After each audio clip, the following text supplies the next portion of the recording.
함께 봉독하신 말씀 창세기 27장 1절에서 4절 말씀 중심에서 축복의 사명이라는 제목으로 함께 말씀을 통해 은혜 나누기를 원합니다. 우리요 한국 6.25 전쟁 인천 상륙작전을 이끌었던 메가드 장군은 그가 1951년 은퇴 연설을 의회에서 하면서 유명한 말을 남겼죠. 노병은 죽지 않는다. 다만 사라질 뿐이다. 라고 하며 그는 이제 은퇴하지만은 죽는 것이 아니다. 여전히 노익장을 자랑하며 건재하겠다라는 것. 그리고 그가 이제 나이 들어 은퇴한다 할지라도 어쩌면은 나라를 위한 그 애국심, 국방을 위하고 나라를 위하고 세계 평화를 위한다면은 얼마든지 정말로 마음 다르게 육신이 따라주지 못한다 할지라도 늘 그런 마음 가지고 그렇게 섬겨가고자 하는 그런 군인 정신의 모습을 보여주고 있습니다. 그렇습니다. 죽어도 죽지 않는다. 그런 말, 그러고보다가는 내가 사라질 뿐이다. 라고 하며, 즉, 일선에서는 사라지지만은 여전히 퇴역군인으로서 그 자리에서 생명 다하는 그날까지 나라 사랑에 대한 그리고 세계 평화를 위해서 힘쓰겠다라고 하는 것이 내포된 그런 명언이다라고 볼 수가 있습니다. 오늘 본문은 어쩌면 이삭이 그 아들 에서 야곱에게 축복하고자 하는 그런 내용을 배경으로 하고 있습니다. 축복한다라는 사전적 의미를 보면은 행복하기를 빈다, 기뻐하여 축하한다, 이런 두 가지 의미를 가지고 있습니다. 한마디로 축복한다는 것은 축복 주시옵소가 아니라 우리는 복 주시옵소서 이렇게 해야 되죠. 내가 축복한다는 것은 복을 빌어준다, 이 말이 축복한다 이 말입니다. 그래서 복을 받고자 하는 사람, 내게 축복 주세요가 아니라 축복해 주세요 이렇게 해야 되죠. 나는 복 받기를 원합니다. 그리고 하시는 분은 내가 축복하노라. 그렇습니다. 그러나 하나님은 우리를 향하여 축복하시는 분이 아니십니다. 하나님은 복 주시는 분이죠. 하나님이 누구에게 복을 빌겠습니까? 사람들의 비는 것을 받으시는 하나님이시기 때문에 하나님은 사람들에게 축복한다. 이 말은 그저 우리가 편하게 써서 그렇게 하는 말이지, 인간관계 속에서 서로가 우리는 축복한다, 축복하자 이렇게 말할 수가 있는데 복을 빌어준다는 것이죠. 그래서 하나님이 쓰시는 말은 하나님이 우리에게 축복을 빌어주는 것이 아니라 그냥 복을 주시는 겁니다. 그렇습니다. 하나님은 누구에게 이 사람에게 복을 주세요라고 빌으실 분이 결코 아니시라는 것이죠. 그렇죠? 사람들의 기도를 받으시는, 비는 것을 받으시고 해결해 주실 분이 하나님이십니다. 그래서 하나님께는 우리가 축복이란 단어를 사용하지 않는 것이 정확한 한글적인 표현이 아닌가 그런 생각을 해봅니다. 그럼 우리가 잘 편하게 이렇게 소통되다 보니까 그렇게 사용하기도 하는데, 아무튼 축복을 한다는 것은 복을 빌어주는 겁니다. 복대 복이 임하도록 빌겠다, 빈다, 귀원한다, 기도한다, 그런 말이 축복이라는 것이죠. 그렇습니다. 아무튼 다르게 보면 또 기뻐하여 축하한다 그런 의미로 가지고 있는데, 오늘 본문에서 이삭이 그의 아들들에게 축복하고자 했던 것처럼 우리 항존직, 은퇴 항존직 계신 분들, 앞서간 어른들로서 어쩌면은 후세대들에게 축복하는 사명이 있다는 것을 우리는 이렇게 생각하며, 그래서 축복의 사명이라는 제가 주시는 말씀 상고해 보길 원합니다. 먼저는 과거를 살아온 부모임을 보여주고 있습니다. 우리 과거를 살아온 부모라고 하는 것은 경험을 가지고 있는 사람들이다라는 것이죠. 1절에 이삭이 나이가 많아 눈이 어두워 잘 보이지 못하더니, 노인이 나이가 많다는 것, 눈이 어두워지는 것은 오전에서 말씀드렸지만 전혀 부끄러운 일이 아니고 창피한 일이 아닙니다. 그렇습니다. 너나 나나 할 것 없이 나이 들면 새하얘져 가게 되어져 있습니다. 나이가 들었는데도 계속 성장한다, 계속 더 나아진다라고 하는 것은 하나님의 창조의 원리에도 안 맞는 것 같아요. 그렇잖아요? 건강이 유지되는 것은 몰라도 더 좋아진다, 좋아질 수 있겠는가? 좋아졌다가도 사그라지는 것은 또 시간 문제일 수밖에 없다라는 것입니다. 그러므로 결코 내 이마에 주름 생기는 것, 나이 들은 만큼이나 머리가 희끗희끗해지고 또 몸이 연약해지는 것은 결코 부끄러운 일이 아니고 이것은 모든 세상의 죄인들에게 임하는 하나님이 주시는 하나의 원리다라고 우리는 생각하며 그만큼 내가 살아왔구나, 이렇게 되기까지 하는 내 생명을 유지해 주셨구나, 그것을 보면서 우리는 도리어 감사할 수 있어야 됩니다. 빨리 가야지 생각하기보다 가고 오는 것은 하나님이 하시는 것이고, 그래서 어느 나이까지 살게 하시든지 간에 나를 지금도 내가 살게 하시는구나, 내 머리가 희기까지, 내 치아가 약해지기까지, 내가 눈이 어두워지기까지 살게 하신 하나님 감사합니다. 어떤 사람은 머리가 희어지기 전에 부름받는 사람이 있어요. 어떤 사람은 눈이 어두워지기 전에 부름받는 사람이 있고 귀가 어두워지기 전에 부름받는 사람이 있어요. 그렇잖아요. 주변에 그런 사람들은 많잖아요. 참 아까운 인생이다라고 할 건데 어느 누구든지 살아가는 나이가 많으나 적으나 그 인생은 참 아까운 것이에요. 시간은 너무나 귀한 것입니다. 똑같은 인생이고 똑같은 가치를 가지고 있는 사람들이다라는 것이죠. 그래서 세상에서는 뭐 보험에 이런 데서는 젊은이들의 어떤 가치 계산이 다르고 노인들의 계산이 다르고 그렇게 할지 모르지만은 하나님께는 똑같은 사람입니다. 오래 살았으나 작게 살았으나 젊은이나 또 노인이나 할 것 없이 하나님 앞에는 다 귀한 존재들이고 하나님이 귀하게 여기시는 그런 사람들이다라는 걸 생각해 볼 때 내가 이 나이에 뭐 그래 귀하겠나 스스로 자책할 필요 없고 하나님이 우리를 똑같이 보시고 귀중하게 여기신다라는 것을 우리는 늘 생각해야 됩니다. 이삭이 나이가 많았다. 이때 나이가 얼마나 많았길래 많았다라고 할 수 있을까? 제가 볼 때는 나이가 많다라기보다 나이 많은 사람처럼 이미 육신이 그만큼 쇠약해진 상태다라고 하는 것을 볼 수가 있습니다. 이때에 아직 에서와 야곱은 장가도 안 간 시절입니다. 물론 장가 갔다고 아직 20대, 20대 나이, 그런 나이는 에서와 야곱이 아니라고 볼 수 있는데 이삭은 180세까지 삽니다. 그래요. 아직 이삭은 이때에 야곱이 외삼촌 집에 가기 전입니다. 적어도 외삼촌 집에서 20년의 세월을 지납니다. 20년의 세월을. 그러니까 아직도 이삭은 나이가 많다라고 하시고 자기는 이제 언제 죽을지 모르지만은 살다 보니까 180세까지 살게 되었는데 이미 자기 아들들 결혼도 시키기 전에 자기는 눈이 어두워졌고 기력이 쇠해져 갖고 내가 죽을 날이 다가왔는가 보다. 그래서 내가 축복권을 이양해 줘야 되겠다. 이렇게 마음 가질 만큼 육신적으로 쇠약해졌다. 그래서 여느 사람들처럼 나이가 많은 사람처럼 그렇게 비춰지는 그런 본문의 배경을 볼 수가 있습니다. 그 연수나 지난 날들의 인생살이가 정말로 그는 어떤 인생의 역경이 살아왔던지 간에 그것이 진실된 삶이었습니다. 여러분들 나이가 많고 육신이 쇠약해져 간다는 것이 부끄러운 허물이 결코 아닙니다. 그것은 도리어 어쩌면은 진실된 허물입니다. 진실된 허물. 도리어 그것은 부끄러운 것이 아니라 하나님의 순리에 따르는 그런 허물이라면 허물이다라는 것이죠. 그런 허물에 대해서 정말로 젊은 시절만큼 내 얼굴이 이렇게 변했는가 낙심할 것도 없고 그렇게 살아왔다는 것, 살게 하셨다는 것에 대해서 우리는 도리어 감사할 수 있어야 됩니다.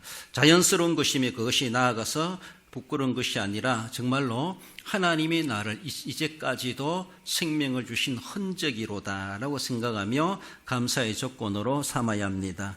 노인에게 있어가지고 과거의 인생은 정말로 과거라는 것은 과거에 대한 산정인입니다. 노인은. 그렇습니다. 그러므로 그들에게는 지난 과거가 실제 역사였습니다. 사람들은 그런 과거 옛날 이야기로 들을 뿐일지 모르지만은 살아온 어른들의 입장에서는 자기 인생이었습니다. 실제였습니다. 그건 하나의 단순한 동화에 나오고 이야기로 꾸며내고 소설에 나오는 그런 내용이 사람들이 짜집기하고 맞춘 것이 아니라 실제로 경험해온 사실이라는 거예요. 역사적인 증인이요 실제적인 역사를 가지고 있는 그 이력을 가지고 있는 노인들, 어른들이다라는 것이죠. 그래서 너 살아봤나? 나 살아봤다. 이렇게 말하죠. 얼마나 귀한지 몰라요. 여러분들 지금도 은퇴하신 권사님들 장로님 나오셔서 찬송을 하셨는데 저는 뒤에 앉아서 그런 생각을 해봤어요.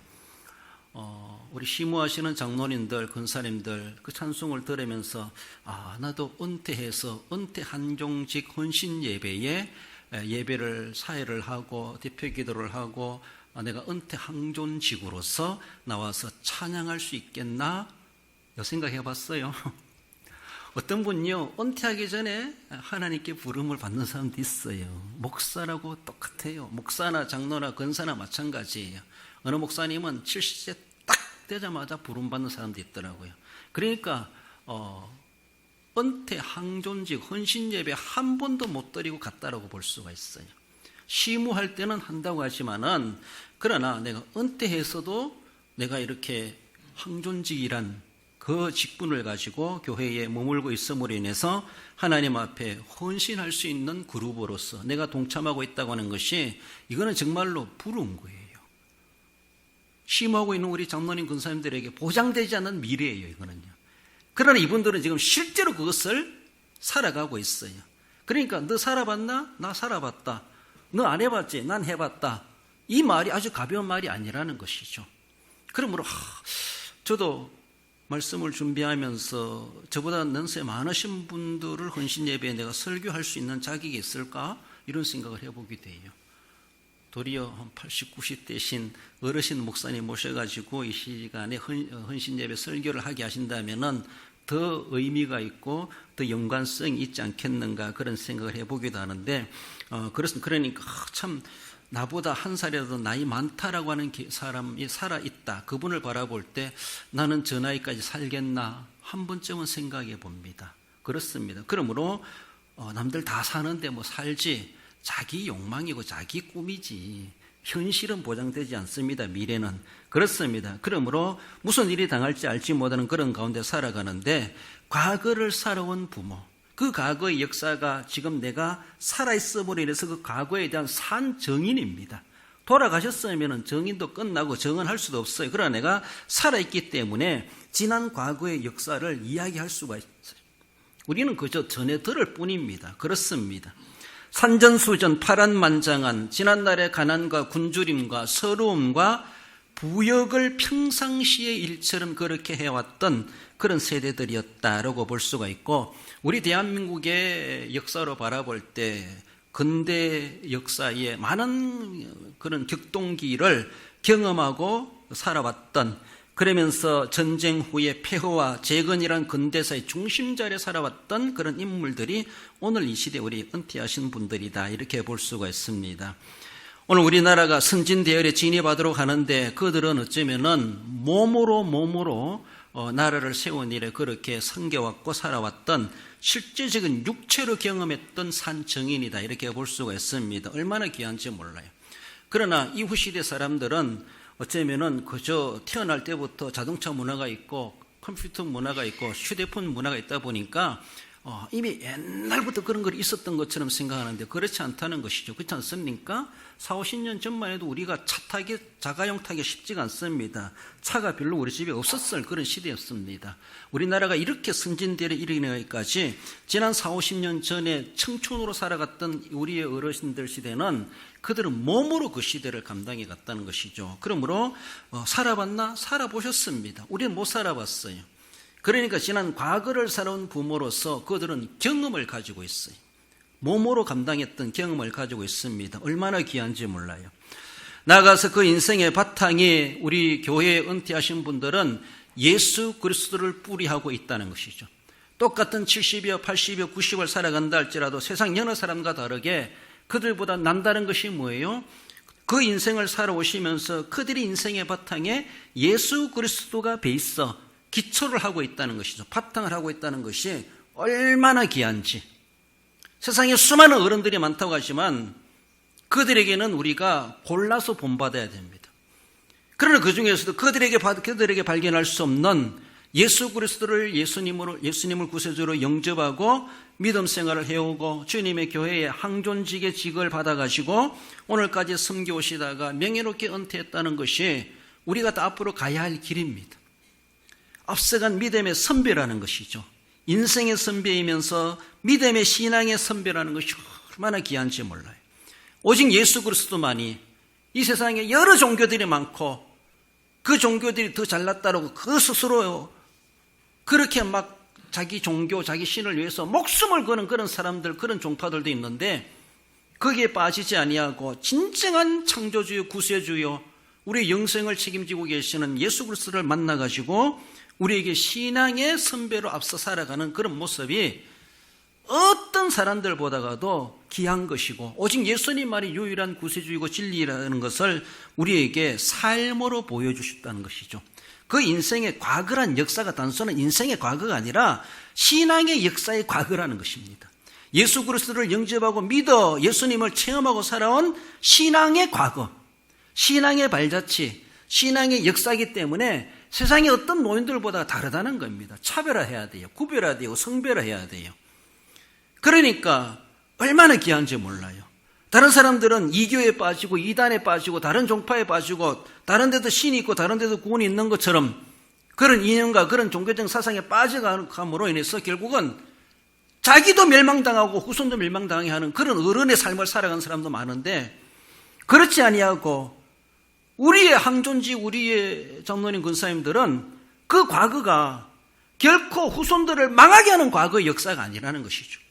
본인들도 사시겠지만은 후손들에게도 믿음을 물려주는 생명의 길을 남겨주는 과거를 가지고 있다는 것이죠.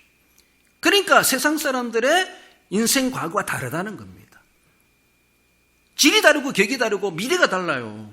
그렇기 때문에 존경받기에 합당하고 단순한 나이가 계급장 그것만 보다가도 신앙으로 인생의 계급을 엮어온 그 삶이 하나님께서도 인정하시고 영생에 들어갈 믿음을 가지고 살아왔다는 것이 그 신앙의 산증인이라는 것이죠. 신앙의 산증인.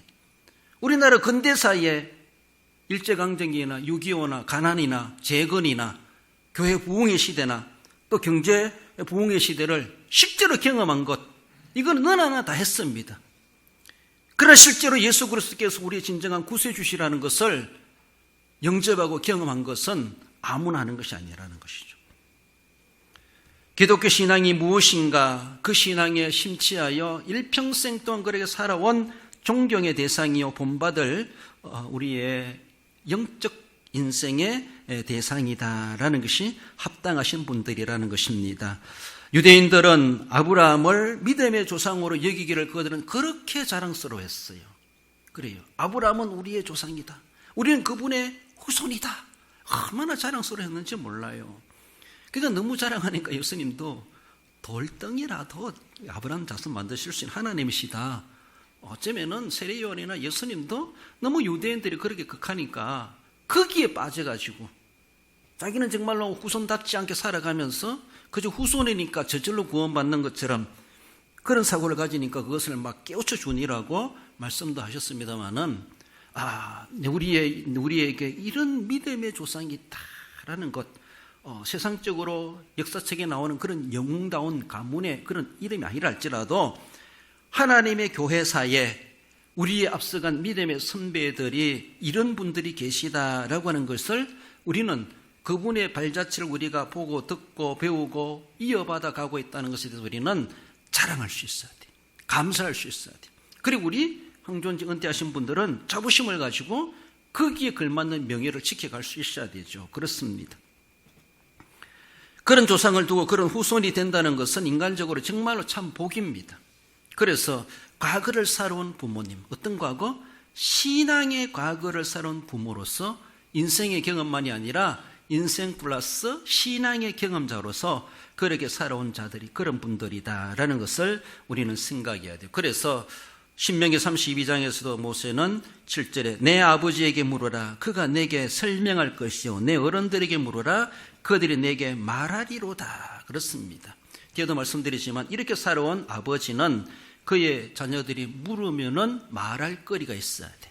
그리고 자녀들은 물어서 배워야 할 자세가 된다는 것이, 배울 수 있어야 된다는 것이죠.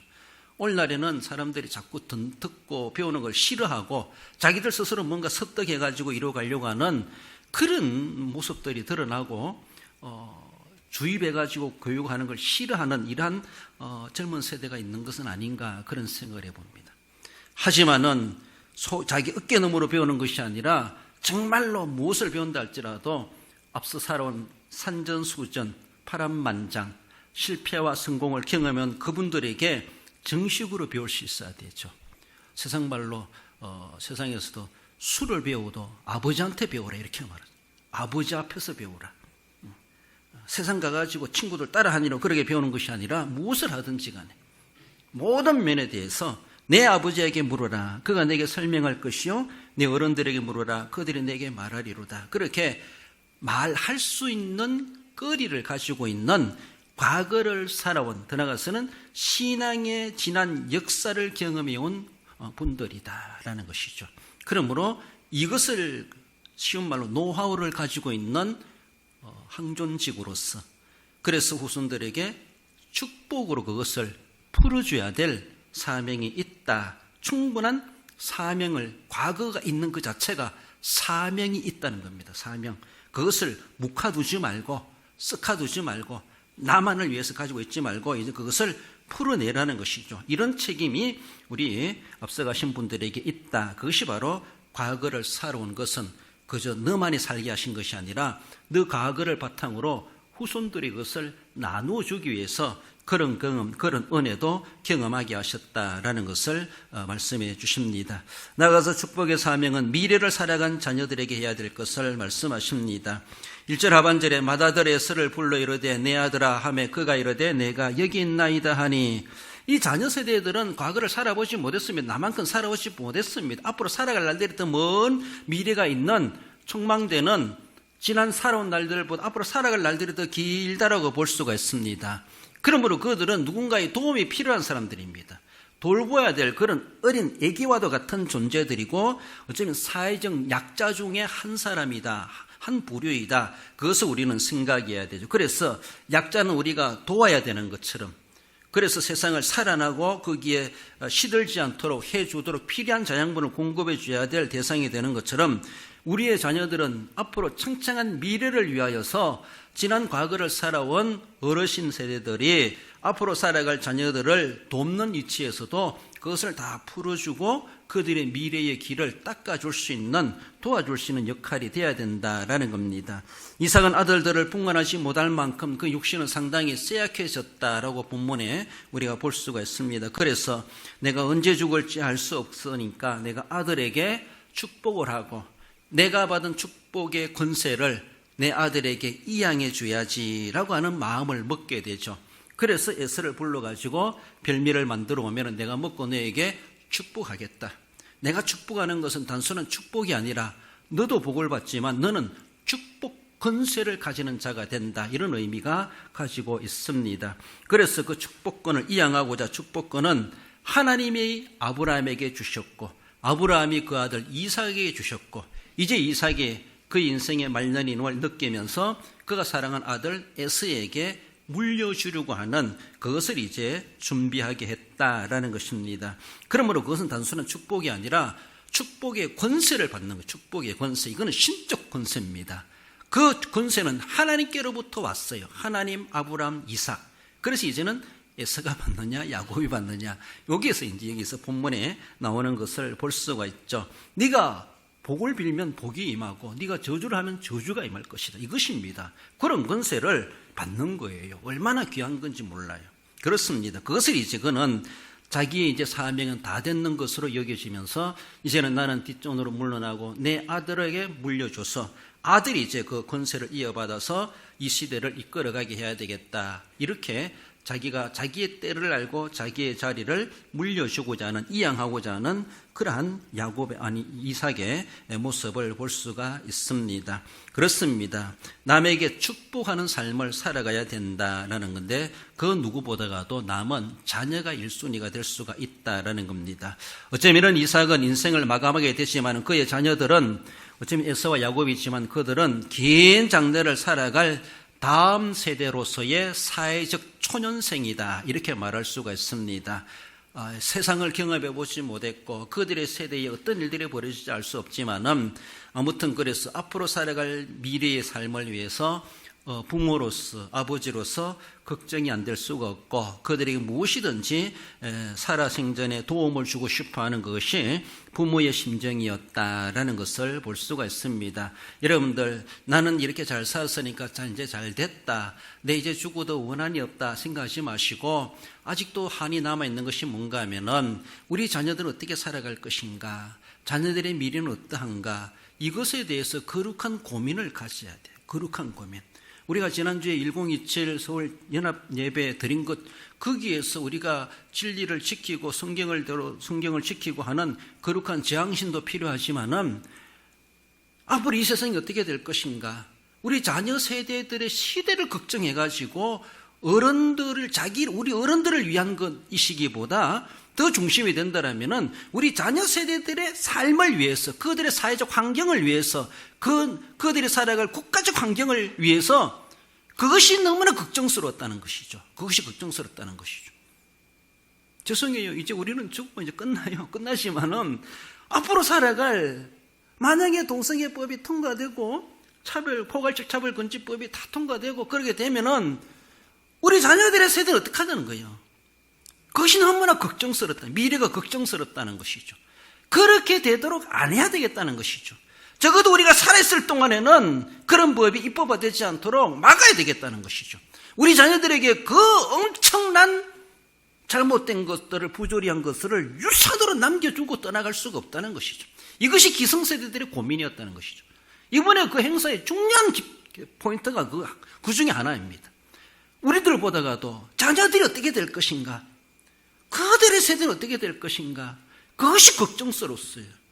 우리 젊은이들을 볼 때는 뭐 저렇게 하냐 싶을지 모르지만은 기성세대들을 위한 모임이 아니야. 그건 어쩌면은 우리 자녀 세대를 위해서 어른들이 나선 거예요. 그래서 우리 젊은이들은 그 모임에 대해서 고마울 줄 알아야 되죠. 고마울 줄 모르면은 부모원의 스승의 은혜, 사회적 은혜, 아무도 모르는 병망덕한 자식들은 다를 바가 없는 것이죠. 실제적으로 그렇습니다. 지난주에 모임의 그 특징 중에 하나는, 성격 중에 하나는 다음 세대를 걱정한, 다음 세대를. 부모는 편히 눈 감을 수가 없어요. 눈 감을 때까지 이 자녀들을 위해서, 자녀는 돌봐야 되고 그들의 미래의 삶을 위해서 어떻게 하든지 무엇이든지 도움이 되면서 내가 사라져 가야 되는데, 나는 뭐 사라지고 끝나면 끝나는 거 끝나니까 나 아무 걱정 없다. 걱정이 아니에요. 내 걱정이 아니라 자식 걱정을 해야 돼. 자식 걱정.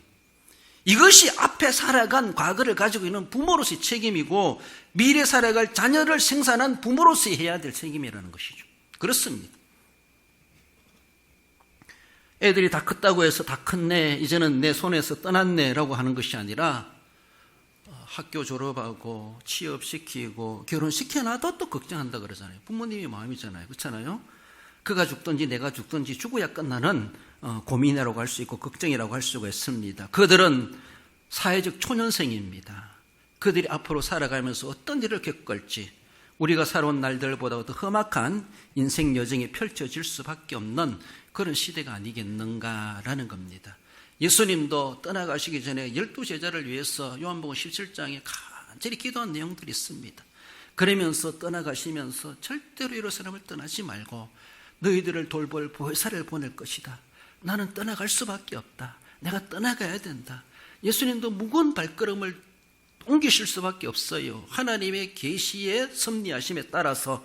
그래서 이제는 주님이 떠나가시면서 남겨진 제자들, 그들이 앞으로 환난과 핍박의 시대를 살아갈 것을 훤히 내다보고 계시면서 주님의 마음인들, 인간적으로 어떻게 편했겠습니까? 제약된 세상에 내가 아니고 이제 높고 높은 자리에 올라가니까 얼른 가야지. 너들끼리 잘 살아라. 아니에요. 주님도 올라가시기 전에 얼마나 이 제자들이 앞으로 살아갈 1세기 시대 환난의 바람이 불지 않습니까? 핍박의 시대가 벌어질 걸 흔히 내다보고 있습니다. 그러면서 그들에게 성령 충만을 받아야 된다. 절대로 흩어지지 말고 세상으로 나아가지 말고 신신당부하고 이들이 하나 되게 해 주시옵소서. 이들을 하나님 책임져 주시옵소서. 그렇게 기도하시면서 그들을 남겨두고 가심에 대해서 내가 세상 끝날까지 함께하겠다. 너희를 위해서 기도하겠다. 하늘에서 내가 응원하겠다. 늘 주님과 함께한다. 영적으로 함께한다는 것을 그들에게 심어주시면서 주님은 떠나가시지 않았습니까? 그리고 다시 오시겠다 약속하지 않았습니까? 그렇습니다. 다시 오시는 그날까지 우리의 생의 미래가 펼쳐지는 것이죠. 우리 자녀들은 이제 그렇게 살아가야 되는데 그것을 위해서 걱정하는 것이 부모입니다. 걱정하니까 그들에게 안 좋은 모습을 보이기보다 축복해야 되죠. 복을 빌어주고 복을 남겨줘야 될 그런 사명이 있으니까 있는 것이 아니라 저절로 하게 돼 있다는 것이죠. 진정한 부모고 진정한 앞서간 세대라면은 다음 세대들을 위해서 거룩한 걱정을 해야 되고 노심초사 기도해야 되고 정말로 예수님이 제자들을 남겨두고 가면서 성령 충만을 받지 않으면 안 된다고 신신당부하면서 그렇게 교훈하고 가르치셨다라는 것을 생각해 볼 때 내 자녀들을 그냥 방치하고 내버려 둘 것인가, 우리의 다음 세대들을 그냥 내버려 둘 것인가, 너들 시대 너희들이 책임져야 되지 나도 모른다. 그렇습니다. 우리는 어찌할 수 없어요. 그러나 그들에게 우리의 경험을 삼아서 앞으로 예상될 것을 예상하면서 어떻게 거기에서 신앙의 절개를 지켜가고 자녀된 도리를 살아가고 인간다운 인간으로 살아갈 것인가를 그것을 내다보면서 살아온 사람으로서의 짐작해 가면서 너무 우려하면 안 되겠지만 우려사항들을 한 가지 풀어주가면서 대처해갈 방안을 그 나름대로의 방안을 제시해 줄 수 있어야 된다. 돌봄이 필요한 우리의 자녀들이라는 것이죠. 누군가의 조언이 필요한 자들이라는 것이죠. 그렇습니다. 많은 마귀가 그리고 적그리스도가 우리의 믿음을 미혹시키고 사랑이 식어지고 믿는 자를 보겠느냐 그런 세대가 도래된다는 것을 우리는 예상해 보면서 우리 자녀들이 그런 시대에도 사랑이 식어지지 않고 믿는 자를 보겠느냐 여기 있나이다 믿는 자라고 당당하게 인정받을 수 있는 그런 자녀가 되어지도록 하기 위해서 정말로 유일신앙관 오직 예수 그리스도 그 신앙관을 어떻게 그들에게 남겨줄 것인가 이런 자세 그렇습니다. 그래서 어떻게 하면 그것을 이 자녀들이 거기에 현혹되지 아니하고 믿음을 지켜갈 수 있을까? 이것이 기도 제목이고 고민사항이고 만날 때마다 건강하냐? 돈 잘 버냐? 이거 걱정보다가도 믿음으로 얼마나 준비되고 있는가? 앞으로 그들이 살아갈 세대에 부닥쳐가지고 거기서 살아남을 수 있는 믿음이 건강한가? 믿음이 건장한가? 이것을 점검해 가야 되지. 이것이 점검해 가야 되지. 세상에서 아무리 출세하고 돈 벌고 잘 살아도 믿음 다 불태워버리고 떠내려가 버리고 발견되지 못한다면은 그거 다 싸들고 천국 못 갑니다. 도리어 그런 것 때문에 지옥에 떨어질 수 있는 그것이 도리어 불행의 원인이 될 수도 있다는 것을 우리는 생각해야 되죠. 우리 자녀들의 입장에 있다라면은 듣겠나이다 말씀하옵소서. 무엇이든지 어른들이 주시는 말씀이라면은 쉬운 말로 하던 말 또 하고 잔소리같이 한다 할지라도 받아들이려고 하는 자세가 자녀의 자세입니다. 그래서 어른들은 그련이라고 생각하면서 계속 받아들이는 그런 자 쉽지가 않습니다. 조언해 주세요, 지도 편달해 주세요, 가르쳐 주세요, 우리에게 축복해 주세요. 이런 것을 갈구할 수 있어야 돼. 갈망해야 돼. 듣기 싫습니다. 나는 내 마음대로 한대요. 어른들은 몰라요. 세대 차이 나요. 이러면은 너는 너고 나는 나라. 이거는 그러면 안 된다는 것이죠. 그러니까 앞으로 미래를 살아보지 않은 어른 세대지만은 앞으로 살아갈 날들을 생각해 볼 때, 지난 날들을 경험으로 바라볼 때 거기에 대해서 분명히 딱 맞는 조언이 아니라 할지라도 지난 과거를 바탕으로 경험으로 이야기하는 것은 과거를 경험해 보지 못한 이 젊은 세대들, 잔여 세대들은 더 이상 할 말이 없는 거예요. 경험을 가지고 이야기하기 때문에 똑같이 미래를 안 살아봤지만 그러나 앞으로 미래가 어떻게 될 것이라는 것을 경험을 통해서도 더 밝히 짐작이 된다는 것이죠. 그렇습니다.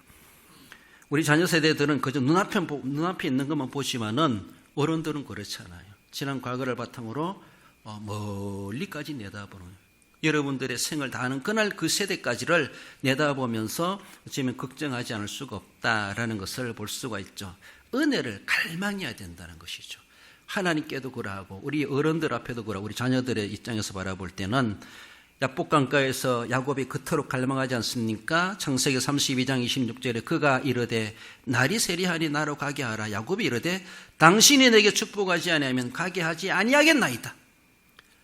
고관절이 부러지는 아픔을 당하면서도 다리를 질질 끌면서도 축복해 달라고, 나한테 한마디 해달라고, 잔소리도 좋으니까 해달라고, 제발 좀 해달라고 물고 늘어지는 그런 모습. 그러니까 야곱이 복을 받지 않습니까?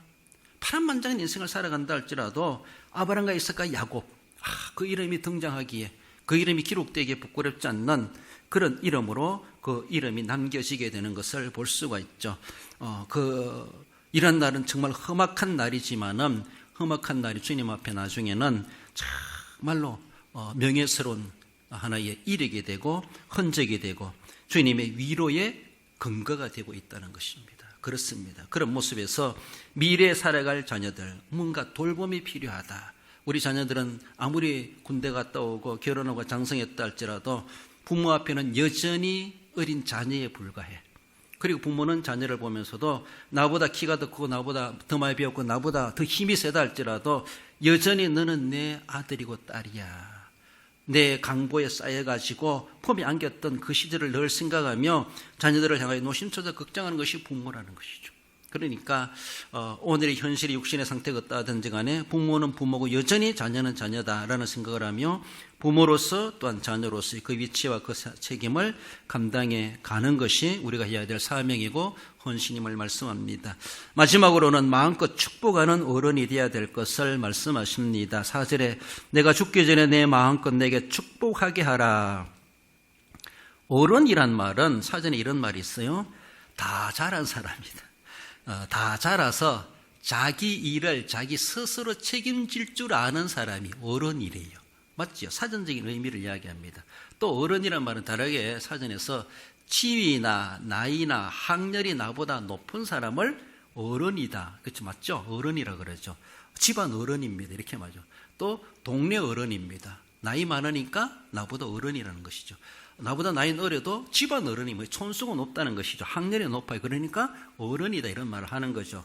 또 이렇게 말해요. 남의 부모님, 남의 아버지를 일컬어서 어르신, 어른 이렇게 말하잖아요. 그러므로 그 어른이란 말은 상당히 사람을 존중하고 존경하고 좀 높이는 그런 용어다 이렇게 말을 할 수가 있습니다.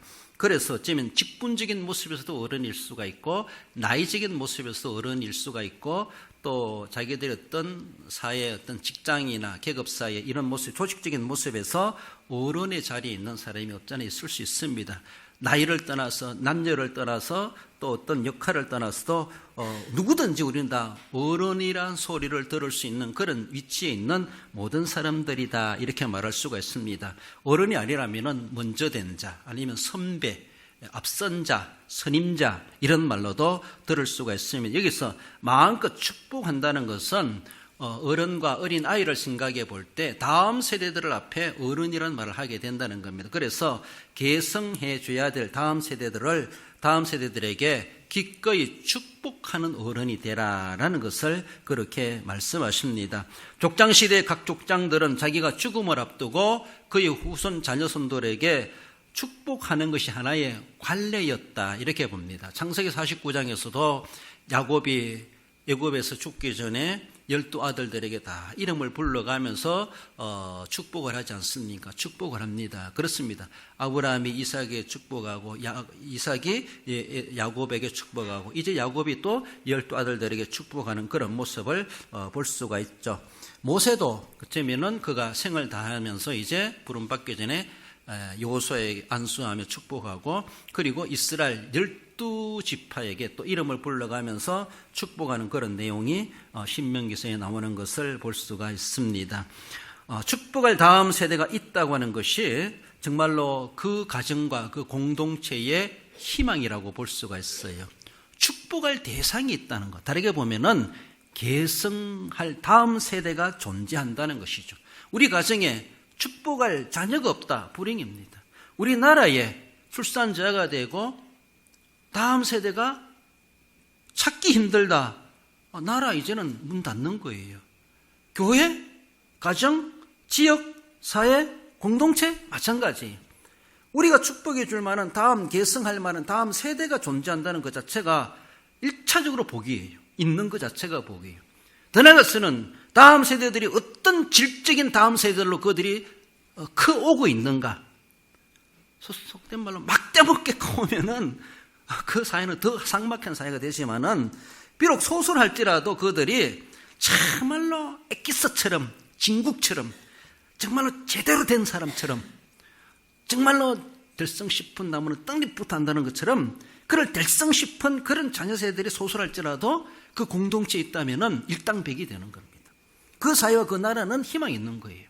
그러므로 마음껏 축복할 내게 에서가 있고 야곱이 있다고 하는 것 자체가 얼마나 희망스러운 가정인가라고 볼 수가 있죠. 무자식이 상팔자가 아니라는 거예요.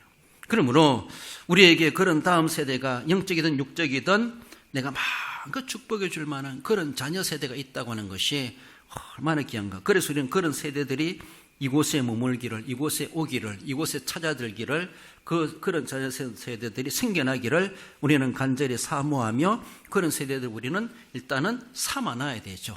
그리고 2차적으로 그들에게 가르쳐주고 제대로 된 인물로 커갈 수 있도록 우리가 그들에게 축복할 수 있어야 된다라는 겁니다.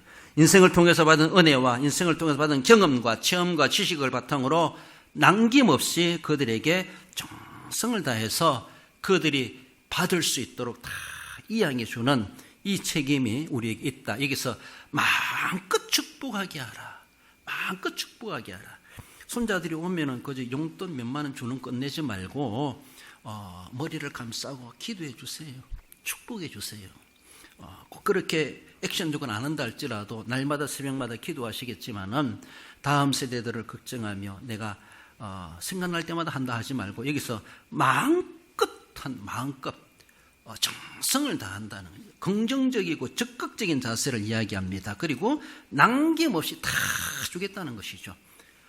야곱이 먼저 받지 않습니까? 에서가 와가지고 아버지 남은 거 없습니까? 남은 것이 다 줬는데 이렇게 하잖아요.